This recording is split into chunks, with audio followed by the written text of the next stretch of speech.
அஸ்ஸலாமு அலைக்கும். தினம் ஒரு ஹதீஸில் நம்ம இன்றைக்கி எதை பற்றி பார்க்க போகிறோன்னா நிழலை பற்றி பார்க்க போகிறோம். நிழல் என்பது வெறும் இருள் மட்டும் அல்ல, அது இறைவனின் அருட்கொடை என்பதை நபிகள் நாயகம் அவர்கள் கூறினார்கள். அதை பற்றி இப்போ ஒரு ஹதீஸ் பார்க்கலாம்.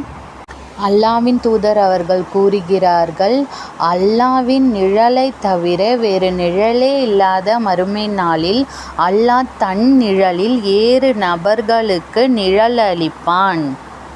முதலாவது நீதிமிக்க ஆட்சியாளர், இரண்டாவது அல்லாஹ்வின் வணக்கத்தில் வளர்ந்த இளைஞன், மூன்றாவது பள்ளிவாசலுடன் எப்போதும் தொடர்பு வைத்திருக்கும் இதயமுடையவர், நான்காவது அல்லாஹ்வுக்காகவே நேசித்து அவனுக்காகவே ஒன்று கூடி அவனுக்காகவே பிரிந்த 2 நண்பர்கள், அஞ்சாவது அந்தஸ்தும் அழகும் உள்ள ஒரு பெண் தவறு செய்ய அழைத்தபோது நான் அல்லாஹ்வுக்கு பயப்படுகிறேன் என்று கூறிய ஆடவர், ஆறாவது தனது வலது கை கொடுப்பதை தனது இடது கைக்கு கூட தெரியாமல் இரகசியமாக தர்மம் செய்தவர், ஏழாவது தனிமையில் அல்லாஹ்வை நினைவு கூர்ந்து அவனது அச்சத்தால் கண்ணீர் வடித்தவர்.